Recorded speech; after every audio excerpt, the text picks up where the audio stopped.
It's a lot of fun. We're visiting with Josh Jackson, and he was just participating in the Capital Long Drive Classic. We're talking golf that took place recently, but we don't know the results yet because we have to wait till we see it on television on the Golf Channel. It's coming up December 17th at 11 in the morning and December 20th at 5 in the afternoon.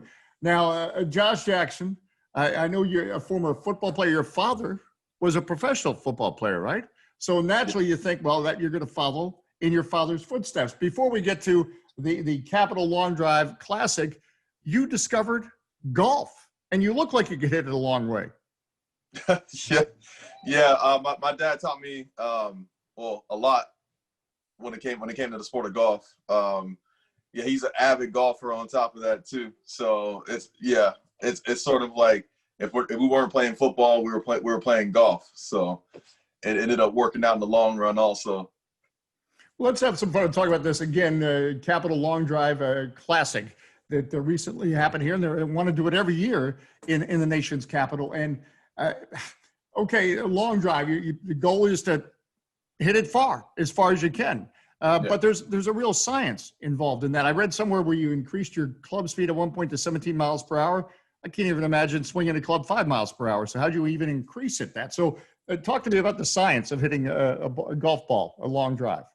Well, when it comes to the science of, long drive, you want to hit it as far and as efficient or as fast and as efficient as possible. So you have to know your numbers. So I'm usually on like a launch monitor, like TrackMan or Flight Scope. That way I can see like where I'm at as far as speed numbers. And then I can see like the spin rate of the golf ball every single time that I'm hitting it.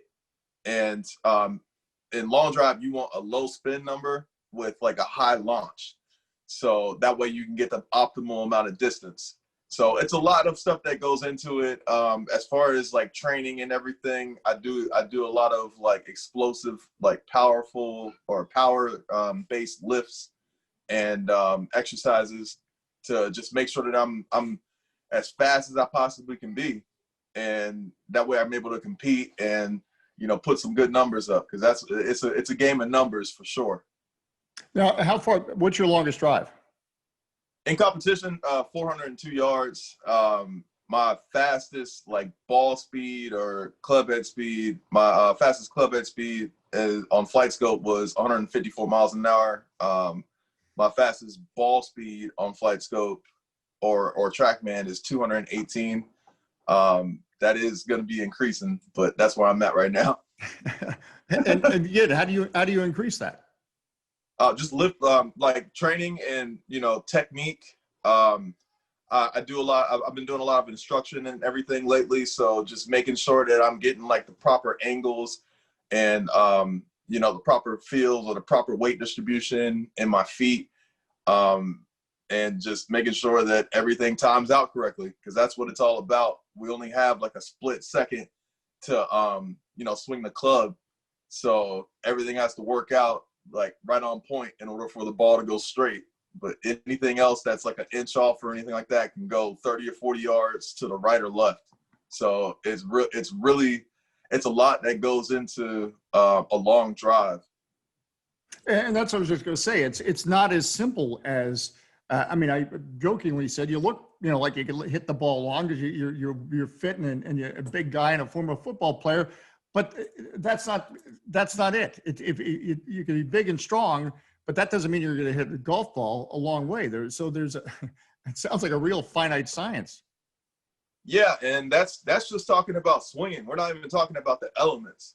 So it depends on like the surface of the ground. It depends on the wind direction, the wind strength, the atmosphere, the elevation. It has so many different like factors that are involved in order for you to hit the ball far as possible, that is.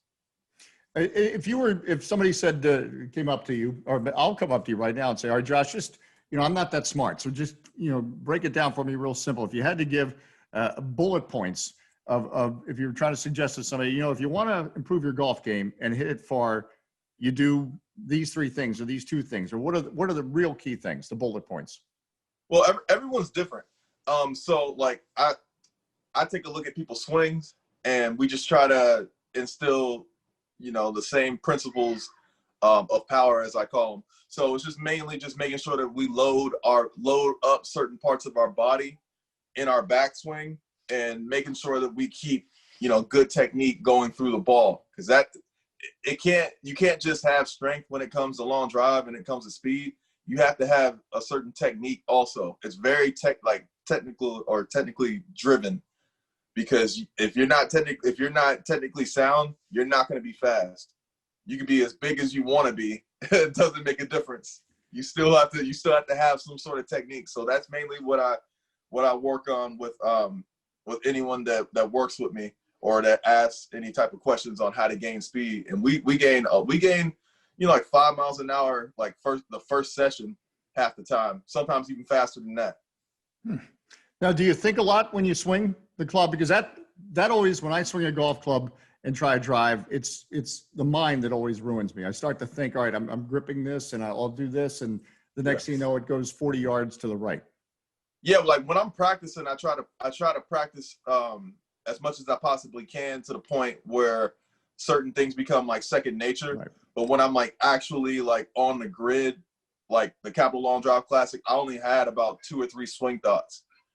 And it's, basically just to try to set my body up, set my backswing and everything up, to where all I have to do is just pull the trigger from that point. The more simplistic, the better. You don't want to overcomplicate golf. Golf is hard enough as it is, let alone trying to swing out of your shoes in order to hit it as far as you can down like a grid. So simplistic is always better. Yeah, there's a lot of thought that goes into it, but at that moment, if you're thinking too much, no. You want to just be able to pull the trigger, couple swing thoughts, keep it moving. My mom always told me it's the thinking that gets you into trouble. So that's true. True in so many things. I'm watching this as we're going to watch it on the Golf Channel. And again, it was East Potomac. Where did it take place? What was the golf course again? Well, it was West Potomac Park, which is right around the corner from East Potomac, like right, I guess, like over like the small little bridge around the corner, right? And where the baseball fields were. So that's where we had, like, I think we had about 450 yards to go ahead and hit away, swing away. Now and watching it, is it which you would be looking for, because how many people were you competing against in this? Well, it was 4 men and 4 women. Everyone was from the long drive world, or the sport of golf. And what we did was we had qualifying, or not qualifying rounds, but a seeding round, which paired us up. So depending on how everyone's individual drive went, that's how they did the team pairings, and it was a co-ed team match from there. Wow. Well, that's again coming up December 17th, 11 in the morning, December 20th at 5 o'clock on the Golf Channel, and we're going to cheer on Josh. We won't reveal the results, even though it's already taken place, but we're going to cheer on Josh Jackson. Again, you talked about your father's influence, getting involved in golf, and you've got a easy website to get to, Josh Jackson Golf, and a lot going on. Talk about, what are some of your golf goals beyond hitting it straight in 400 yards? Yes. Well, I am running an academy over there with John Eisman at Twin Lakes Golf Course. I definitely want to get that up and running. It is up and running at the moment already. And from there, I'm going to do long drive. I'm going to do, professional long drive, and I'm also going to do professional golf. So I definitely want, have plans to get on the PGA Tour in the future, and show off some distance and some short game, as people don't think that I have. So I really just want to put my game to the test and see where it can go from there. So the goal is the PGA Tour, and that's what you're working toward. Yeah. Yeah. Now, as you've gotten involved with this, and again, there was along with this Capital Long Drive Classic, there were some wonderful clinics involved, and I know. That's another goal for you to broaden golf's reach in all communities. Yes. Yes, definitely. The clinic was awesome. When we teamed up with my brother's birdies and the First Tee, and it was at East Potomac Park, and it was great, especially for the Black community, because as far as when it comes to golf, no one looks at like any other golfers except for mainly Tiger Woods.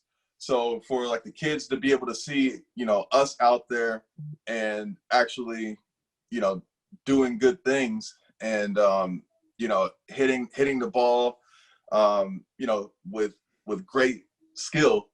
It was awesome. And then we also, gave them tips on, how to hit the ball better, also how to putt, also how to chip. So it was great, and we had a chance to sit down and talk with each group of kids in a panel. So it was awesome. I'm really excited to see how everything turns out on the broadcast.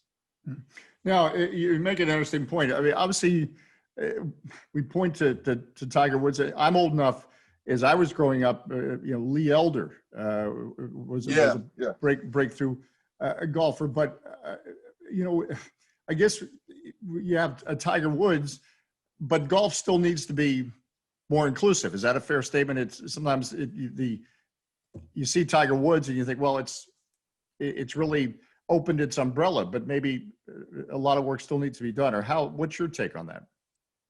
Yes, I mean, I definitely think that golf could use more inclusion from a standpoint of there are a lot of great Black golfers that are making their ways up right now, and they might not have the financial stability to get entered into some of the events that are going on, or some of the tours, so then that way they can get more recognition and notability and everything. And I see a lot of people that are trying to help out, and groups and foundations that are trying to really just push the game forward, because that's where golf is at the moment right now.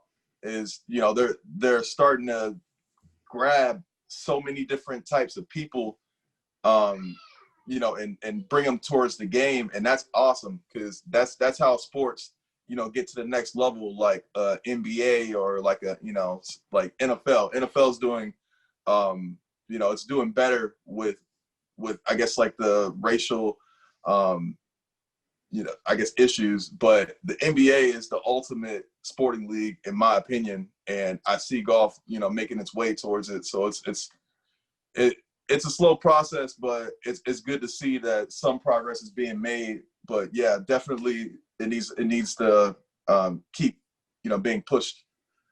So I'm excited to see how everything works out. And you're obviously part of that push as you're. But the Capital Long Drive is definitely like that was a unique experience for sure, because I was talking to some of my friends the other day, but when it comes to a golf event, I've never seen over two Black golfers on the screen at the same time. I've seen like Tiger Woods and Harold Varner in a tournament, but to see five, and it's on a actual network, the Golf Channel, it's pretty great. Like I'm excited to see it, and then on top of that, the location is one of the that's the first time that a long drive competition or a golf competition has been filmed in like on an actual landmark. So it's a very unique event, and I'm excited to be a part of it, for the 2020 season, and then going forward also. And maybe it's a great entry point. Obviously, as you're talking, you want to show on the PGA Tour, you want to have your short game, and you have all the other parts of the golf game. But I don't have time to play 3 hours and go over 18 holes. So as we talk about the importance of opening the umbrella and getting more people involved in golf, maybe long drive is the way to do it. Or how do you see that? Because literally a kid could take two clubs in an open field and he's having some fun. Yeah, I love long drive. From the standpoint of, you know, that's the first, the driver is the first club that you're going to hit on most of the holes when you go and play golf. So to have that as a weapon in your bag, especially when it comes to having it as a weapon in your bag early in your golf career, that's great, because I feel like that's where a lot of golfers just quit the game because they're not driving it well off the tee. And when it comes to any, you know, advice that I give to adults or anyone that wants to get involved with the game is we have to get you striking the ball better, because golf is not fun when you're not hitting the ball well at all. And getting into a sport like long drive, you have no choice but to learn how to hit the ball good, or you're not gonna be around at all. Like you're not gonna have any shot at doing anything. So I think it's great. You know, when you're using a driver on the range, definitely, you know, you want to try to bomb it, and I think that's what's gonna attract a lot more people to the game. Anything else you want to add from your experience, or before we close the interview? Because it's a wonderful story, and you're doing so many neat things. Anything else you want to add? Well, tune into the Golf Channel to watch the event, and I'm looking forward to it, just like everyone else is, for sure. Spoken like a true entrepreneur. That's a good promo. Well done there, Josh Jackson. Josh, Thanks, thank you Dave. for the time. Hey, thank you.